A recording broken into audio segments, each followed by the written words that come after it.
Hello विद्यार्थियों, मैं उम्मीद करता हूँ कि आप अपने परिवार के साथ बिल्कुल स्वस्थ एवं प्रसन्नचित होंगे। आज का हमारा मूल मंत्र है विद्या ददात विनयम, और दूसरी बात है क्रोधा धर्मस्य नाशकः। विद्या उसी को मिलती है जो विनम्र होता है, और क्रोध जो है सारे मनुष्य के धर्म को नष्ट कर देता है। अतः हमें अपने क्रोध पर नियंत्रण करने का प्रयास करना चाहिए। आज हमारा विषय है उत्तल दर्पण द्वारा प्रतिबिंब का निर्माण। इसको अंग्रेजी में कहते हैं formation of images bye convex mirror. पिछले कक्षाओं में, पिछले वीडियो में हमने तो आप लोगों को बताया था कि अवतल दर्पण द्वारा किस तरह का इमेज का निर्माण होता है। आज मैं बताऊंगा कि उत्तल दर्पण के द्वारा इमेज का निर्माण किस तरह से होता है। आप लोग जो देख रहे हैं ये उत्तल दर्पण का स्वरूप है, मतलब इसका जो परावर्तक तल जो है ऊपर की तरफ उठा हुआ है, और हम लोगों ने कनके में बताया था कि इसका परावर्तक तल क्या था, अंदर की तरफ था। तो आज हमारा जो परावर्तक तल जो है इसके ऊपर की तरफ है। ये जो देख रहे हैं ये जो कन्वेक्स है, यानी इसका तल जो ऊपर की तरफ उठा हुआ है। तो आप लोगों को जानना चाहिए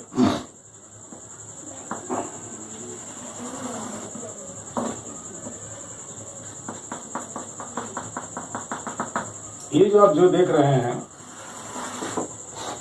इसका तल जो है परावर्तक तल बिल्कुल ऊपर की तरफ है, बल्जिंग है। तो इसका जो है वक्रता केंद्र जो है दर्पण के पीछे होता है, इसको सी कहते हैं। इसका फोकस जो है यहाँ पर होता है, और यहाँ ये पोल होता है। ये हमारा पोल है, ये वक्रता केंद्र है, जिसको कि हम लोग सेंटर ऑफ कर्वेचर भी कहते हैं, और ये जो है फोकस है। तो अब हम लोग पढ़ेंगे कि ये जो हमारा जो कन्वेक्स मिरर है यानी कि उत्तल दर्पण है, इस पर कौन कौन से पोजीशन पर इमेज बनते हैं। तो उत्तल दर्पण में विशेष ज़्यादा पोजीशंस नहीं है, 2 पोजीशंस है। हम लोग एक एक के बारे में पढ़ेंगे। तो पहला पोजीशंस क्या होगा इसके बारे में आपको बता रहा हूँ। तो पहला हमारा पोजीशंस होगा कि जब वस्तु अनंत दूरी पर होगी। जैसे मान लिया जाए कि ये हमारा जो है कन्वेक्स मिरर है, और वस्तु जो है अनंत दूरी पर यहाँ पर रखी जाएगी। तो किस तरह का इमेज बनेगा इसके बारे में हमको अभी चर्चा करना है।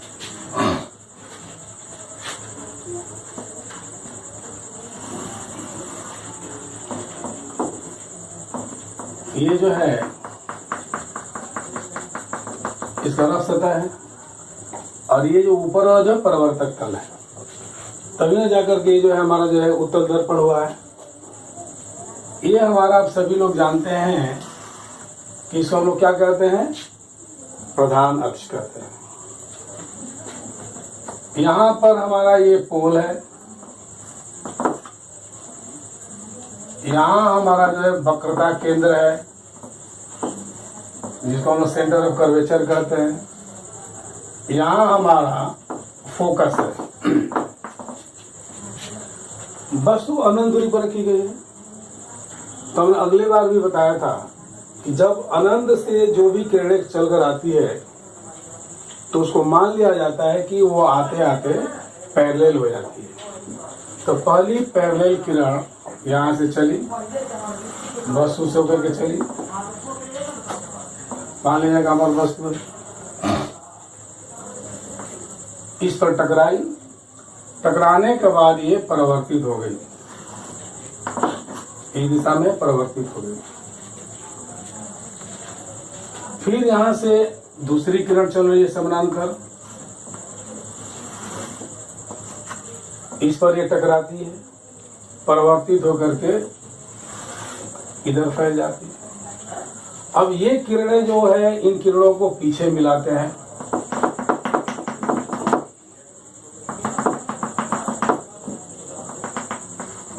इन किरणों को पीछे मिलाते हैं तो F पर मिलती है।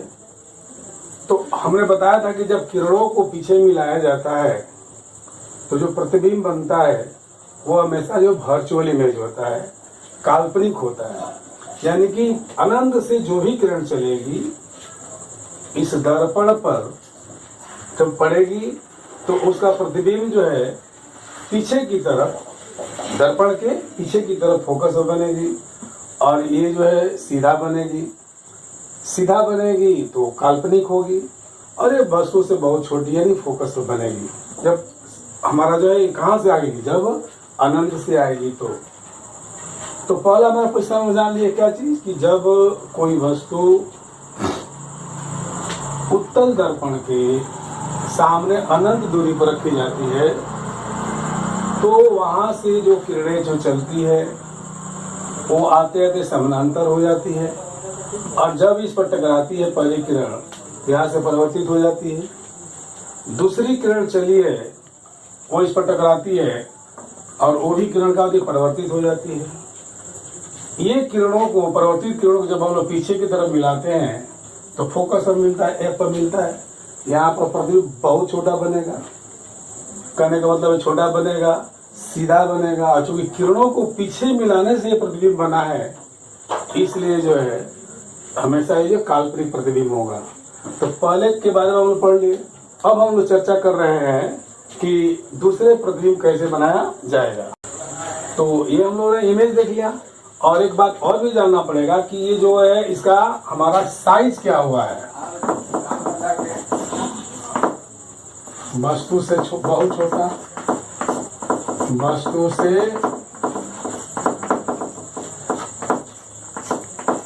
बहुत छोटा। नेचर क्या है? नेचर मतलब है कि रियल है कि वर्चुअल है, सीधा है कि उल्टा है। तो नेचर क्या है? इसका नेचर जो है काल्पनिक है।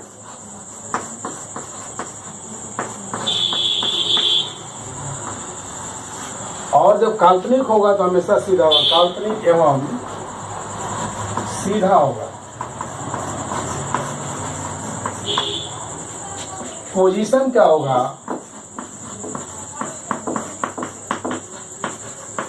फोकस पर होगा। तो हमें जानना चाहिए कि अवतल जो उत्तल दर्पण के सामने जब वस्तु अनंत दूरी पर रखी जाएगी तो इसका प्रतिबिंब हमेशा तो काल्पनिक बनेगा ही, और काल्पनिक तो सीधा बनेगा ही, और इसका जो पोजीशन जो है कहाँ पर बनेगा, फोकस पर बनेगा, नहीं बहुत छोटा बनेगा। तो पहले के बारे में हम लोग अच्छी तरह से जान लिए। अब हम लोग जो है दूसरे पोजीशंस के बारे में मैं बताने जा रहा हूँ। अब जो दूसरा पोजीशन जो है ये हमारी जो वस्तु जो है पोल और अनंत के बीच में कहीं पर है। तो हम लोग जानते हैं कि ये दर्पण हमारा है, किस तरह का दर्पण है, ये उत्तल दर्पण है। ये हमारा पोल है, ये हमारा फोकस है, और ये हमारा वक्रता केंद्र है।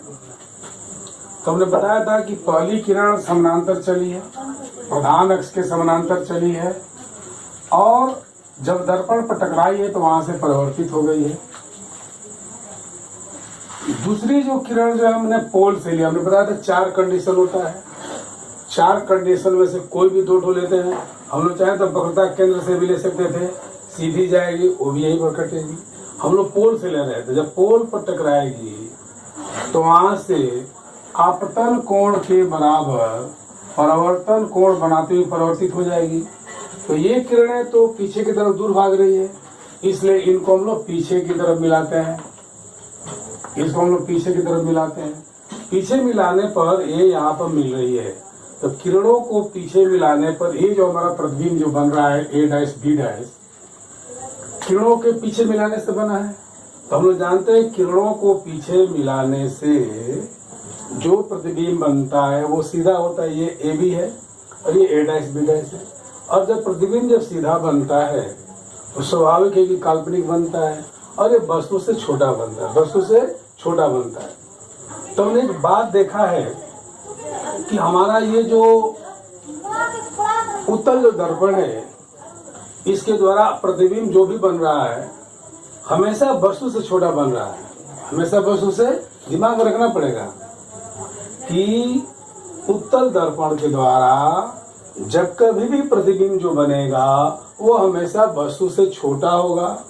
और चूंकि दर्पण के पीछे हमेशा बन रहा है, किरणों को पीछे मिलाने से बन रहा है, इसलिए हमेशा सीधा और काल्पनिक होगा। इसलिए पहला तो बात हमको बिल्कुल मालूम पड़ गया कि हमारा जो है उत्तल दर्पण से जब भी प्रतिबिंब बनेगा वो काल्पनिक ही बनेगा, सीधा बनेगा और वस्तु से हमेशा छोटा बनेगा। तो हमारा पहला क्या हो गया, साइज क्या हो गया, वस्तु से छोटा।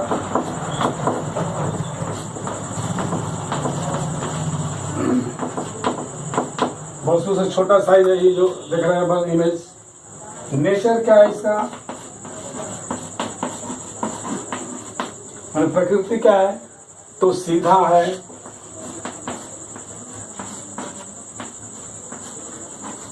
और सीधा तथा काल्पनिक, सीधा तथा काल्पनिक।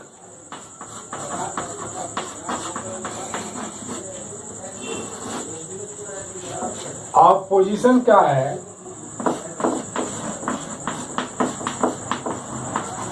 तो एफ और पी के बीच में, एफ और पी के बीच में।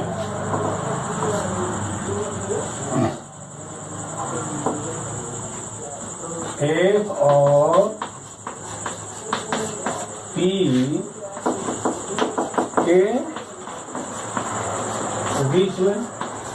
तो हम लोगों ने देखा कि उत्तल दर्पण के सामने जो इमेज बनेगा वो सीधा होगा, काल्पनिक होगा, ये नेचर हो गया। साइज का होगा तो इमेज होगा हमेशा वस्तु से छोटा बनेगा। अब पोजीशंस का है तो एफ और पोल के बीच में, दर्पण के पीछे, दर्पण के पीछे एफ और पोल के बीच में बनता है।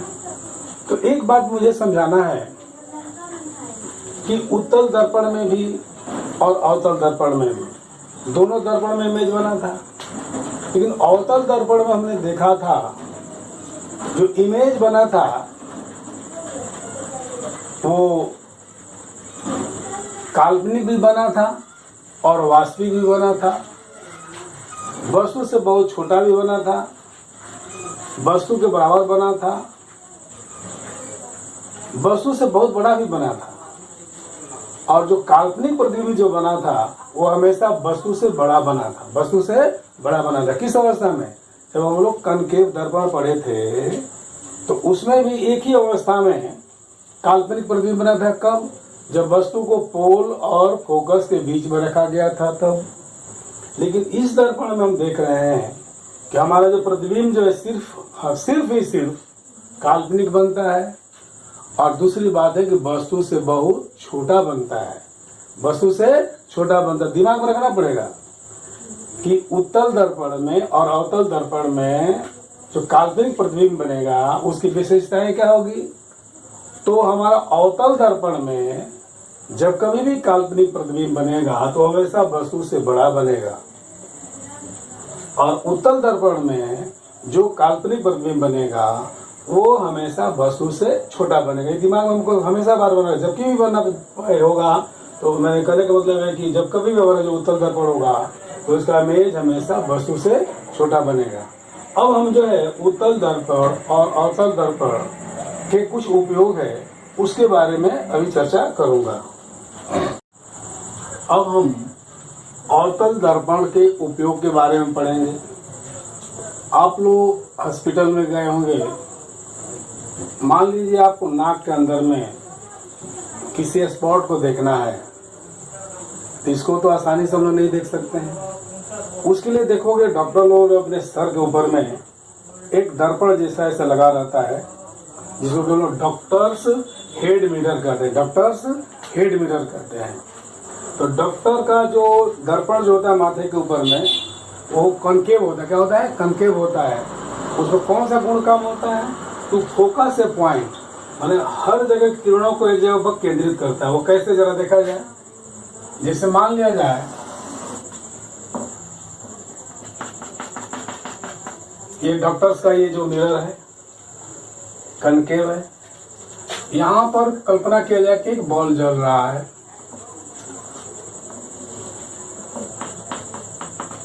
इस बॉल से किरणें चल रही है। हम लोगों ने पढ़ा है कि जो भी किरणें जब समानांतर चलेगी, यहां से बॉल से जो भी किरणें समानांतर चलेगी तो दर्पण से परिवर्तित होकर के एक बिंदु पर आकर के मिलेगी, फोकस पर मिलेगी। मान लीजिए यहाँ पर मिल रही है, दूसरी किरण चल रही है यहाँ से बहुत सी किरण चलती है, बहुत सी किरण चलती है, परिवर्तन का फोकस से क्या कर मिलेगी। तीसरी किरण चलेगी, वो भी परिवर्तन का फोकस पर मिलेगी। यहाँ से भी किरण चलेगी, परिवर्तन का फोकस पर आकर मिलेगी। जो भी किरण हम लोग पढ़े थे कि प्रधान अक्ष के समानांतर चलने वाली किरणें दर्पण से परावर्तन के बाद फोकस पर क्या करती है, मिलती है। तो जो भी किरण चलती है परिवर्तित होकर के क्या करती है, फोकस पर मिलती है। तो यहाँ पर जो है एक चमकीला स्पॉट बन जाता है, इस बल्ब का रोशनी जो है एक जगह केंद्रित हो जाती है। इसलिए डॉक्टर को अपने सर को दाहिने बाएं हिला करके जिस भाग को देखना होता है इसी स्पॉट को उस जगह पर ले जाती है, इसी लाइट वहाँ पर ले जाता है और आसानी से देख लेता है। तो इस तरह से डॉक्टर का जो मिरर जो होता है, हेड मिरर होता है, उसका उपयोग किसके द्वारा होता है, उसमें कौन सा दर्पण होता है, हमारा अवतल दर्पण होता है। कभी कभी क्वेश्चन पूछता है कि डॉक्टर्स के हेड पर जो मिरर लगा होता है किस प्रकार का दर्पण होता है। तो जो मिरर जो होता है वो क्या होता है, अवतल दर्पण होता है। क्या होता है, अवतल दर्पण के कभी हमने बताया कि यहाँ से बल्ब से जो भी किरण निकलेगी समानांतर चलेगी, समानांतर होने के बाद परिवर्तन होकर कहाँ पर आएगी, फोकस पर मिलेगी। जो भी किरण चलेगी सब फोकस पर मिलेगी, जो भी किरण चलेगी सब फोकस पर। एक जगह पर क्या होता है, केंद्रित हो गया, फोकस से पॉइंट सभी लाइट जो जगह पर केंद्रित हो गया। अब इसी के सहारे जो डॉक्टर जो है अपने उस मिरर को दाहिने बाएं घुमा करके उस स्पॉट को क्या करता है, आसानी से देख लेता है। तो इस तरह से डॉक्टर्स हेड मिरर जो है इसमें अवतल दर्पण का उपयोग किया जाता है। इसका मैं अब दूसरे उपयोग के बारे में अभी चर्चा कर रहा हूँ। अब हम लोग गाड़ी के हेडलाइट में या टॉर्च में आप लोगों ने देखा होगा कि उसमें जो ये जो दर्पण जो होता है इस तरह का, जो ये क्या चीज़ है, अवतल दर्पण है। कि हमारा बल्ब जो होता है, टॉर्च का बल्ब से हेडलाइट का जो बल्ब बिल्कुल फोकस पर होता है, कहाँ पर होता है, फोकस पर रख दिया जाता है। और हम लोग पढ़े हैं कि फोकस से होकर चलने वाली प्रकाश की किरणें परावर्तन के बाद प्रधान अक्ष के समानांतर हो जाती है। फोकस से होकर चलने वाली प्रकाश की किरणें परावर्तन के बाद प्रधान अक्ष के समानांतर हो जाती है। मान लीजिए यहाँ से बहुत सी किरणें निकल रही है, ये बल्ब कहाँ पर है, फोकस पर है। यहाँ से किरणें चली, परावर्तन के बाद समानांतर हो गई। यहाँ से किरणें चली, परावर्तन का समानांतर, बहुत सी जो फोकस से जो भी किरणें चलेगी इससे परिवर्तित होकर क्या समानांतर हो जाएगी। और जब समानांतर किरणें जब पड़ती है, सामने में लौटती है, तो सामने के बहुत सी चीज़ों को दिखाई पड़ती है। इस तरह से टॉर्च में वही हालत है, बल्ब को बिल्कुल फोकस पर रखेंगे और फोकस होकर चलने वाली किरणें परिवर्तन के बाद समानांतर हो जाती है। इस तरह से समानांतर किरणें बहुत सी निकलती है और हमको सब कुछ दिखाई पड़ता है। ठीक इसी प्रकार से हम लोग जो दाढ़ी जो शेविंग जो मिरर होता है वहां पर हम लोग देखेंगे कि उत्तल दर्पण रहता है, सॉरी उत्तल नहीं, वहाँ अवतल दर्पण होता है। और जब हम दाढ़ी के नजदीक जब ले जाते हैं, मतलब उसके पोल और फोकस के बीच जब चेहरे को ले जाते हैं तो प्रतिबिंब जो सीधा बनता है, काल्पनिक बनता है और वस्तु से बड़ा बनता है। और इसलिए हम आराम से अपने दाढ़ी क्या करते हैं, शेविंग कर लेते हैं। तो शेविंग मिरर में हम कहाँ पर रखते हैं अपने आप को, फोकस और पोल के बीच। हम लोग पढ़े थे अवतल दर्पण में कि जब हम फोकस और पोल के बीच में जब रखते हैं किसी वस्तु को तो उसका प्रतिबिंब सीधा बनता है, काल्पनिक बनता है और वस्तु से बड़ा बनता है। तो जब हम अपने नज़दीक चल जाते हैं तो उसके पोल और फोकस के बीच में दाढ़ी को ले जाते हैं, तो इसलिए उसका प्रतिबिंब का तो बड़ा दिखाई पड़ता है और आराम से हम लोग क्या करते हैं, उसको अपनी दाढ़ी को बना लेते हैं। डिश एंटीना में भी हम लोग जो है इसी का यूज़ करते हैं। डिश एंटीना आप लोग देख रहे हैं इस तरह का होता है, ये डिश है और इसका फोकस जो है एंटीना है। जैसे मान लीजिए यहाँ पर ये है, ये डिश है और इसके बीच में यहाँ पर मिलकर के फोकस देखोगे, ये एंटीना, ये डिश है और यहाँ पर जो लगा तो एंटीना होता है। तो समानांतर चलने वाली किरणें, ऊपर से करने वाली किरणें यहाँ पर पड़ती है, अब पढ़ने के बाद वहाँ परिवर्तित होकर एक जगह मिलती है। हमको जानना चाहिए कि प्रकाश जो इलेक्ट्रोमैग्नेटिक वेव है, विद्युत चुंबकीय तरंग है, तो वहाँ से चलती है, इस डिश पर आपतित होती है और वहाँ से परिवर्तित होकर एक जगह पर मिलती है, एंटीना पर मिलती है। इस सबको जो है एक अच्छा जो है चित्र प्राप्त हो जाता है। तो हम डिश एंटीना में भी इसी दर्पण का उपयोग करते हैं। कौन सा? Concave mirror. कौन मिरर? Concave mirror. तो डिश एंटीना में भी कर सकते हैं, गाड़ी के हेडलाइट में भी कर सकते हैं, सेविंग मिरर में भी कर सकते हैं। डॉक्टर्स जो हेड मिरर कहीं भी अगर यूज पूछेगा तो दो में से कोई एक दो लिख देंगे, वो हमारा काम पूरा हो जाएगा। अब हम लोग पढ़ेंगे कि उत्तल दर्पण का उपयोग क्या होता है, इसके बारे में पढ़ेंगे। तो अब हम लोग उत्तल दर्पण का उपयोग सीखेंगे। तो उत्तल दर्पण में हमने बताया था कि हमेशा जो है प्रतिबिंब क्या बनता है? सीधा बनता है, काल्पनिक बनता है और वस्तु से छोटा बनता है। तो हम लोग गाड़ी में, स्कूटर में रियर व्यू मिरर के रूप में, जैसे दर्पण है, तो ये जो यहाँ पर क्या, ये उत्तल दर्पण है। यहाँ से जो भी पीछे की जो गाड़ी आती है तो उसका प्रतिबिंब क्या बनता है? सीधा बनता है, काल्पनिक बनता है और वस्तु से बहुत छोटा बनता है। इस प्रकार से जो है पीछे की जो गाड़ी जो है उसका प्रतिबिंब हमको यहाँ पर दिखाई पड़ता है छोटे रूप में। दूसरी नंबर बात है कि इसका जो रेंज जो होता है दूर काफी चौड़ा होता है। मैंने कहने का मतलब काफी एरिया को जो क्या करता है अपनी जगह फैलाता है, इसलिए कि प्रतिबिंब क्या बनता है? बहुत छोटा बनता है। अगर यहाँ पर यदि मान लीजिए हम कॉनकेव मिरर यदि लगा देते तो प्रतिबिंब बहुत बड़ा बनेगा और कभी कभी बड़ा नहीं भी बन सकता है, कभी कभी उल्टा बन सकता है। लेकिन इसमें जो है हमारा जो है कन्वेक्स जो मिरर होगा वो हमेशा सीधा ही प्रतिबिंब बनाएगा और हमेशा वस्तु से छोटा बनाएगा, इसलिए गाड़ियों का छोटा प्रतिबिंब इसमें हमको दिखाई पड़ता है। तो हम लोग जो है कार में कहें, स्कूटर में कहें, उसको रियर व्यू के रूप में, मैंने पीछे की चीज़ों को, पीछे गाड़ियों को देखने के लिए इसका उपयोग किया जाता है। तो कभी कभी पूछता है हमेशा तो उत्तल दर्पण का उपयोग गाड़ियों में क्यों किया जाता है?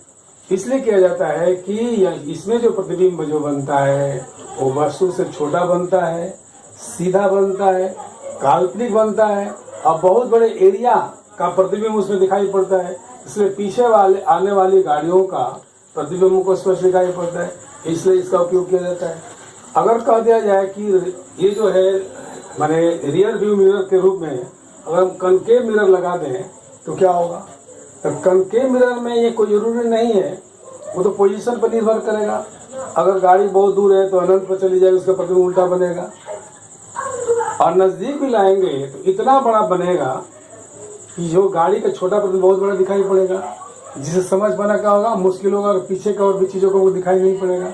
इसीलिए जो है हम लोग गाड़ियों में रियर व्यू के रूप में या स्कूटर में किसी भी रियर व्यू के रूप में जो हम लोग उत्तल दर्पण का उपयोग किया जाता है। तो हम लोगों के परीक्षा में हमेशा पूछा जाता है कि इसका उपयोग बताइए, कन्वेक्स मिरर का उपयोग बताइए, कॉनकेव मिरर का उपयोग बताइए। तो ये सारे उपयोग के बारे में हम लोग जान लिए। अब मैं तुम लोग से यही कहूँगा कि इस चैप्टर को इमेज कैसे बना, उत्तल दर्पण से, अवतल दर्पण से किस प्रकार बना, इसके सारे प्रयास करना है। इसमें बहुत सी जो भी छोटे छोटे क्वेश्चंस है इसको तैयार करना है। और यदि कहीं भी दिक्कत हो तो हमारा उसमें नंबर दिया हुआ है, उससे संपर्क कर लेना होगा। मैं उम्मीद करता हूँ कि ये चैप्टर आप लोग समझे होंगे। अगले दिन इसी लाइट से ही हम लोग प्रकाश का जो रिफ्रैक्शन ऑफ लाइट, प्रकाश का वर्तन पढ़ेंगे, क्योंकि वो भी हमारे सिलेबस में लाइट के अंतर्गत आता है, इसलिए उसको पढ़ेंगे। तो अब तक मैं उम्मीद करता हूँ कि आप लोग जो है घर पर ठीक से पढ़ेंगे। स्वस्थ रहिए, ये हमारी शुभकामना है। और आज का टॉपिक यहाँ पर समाप्त होता है।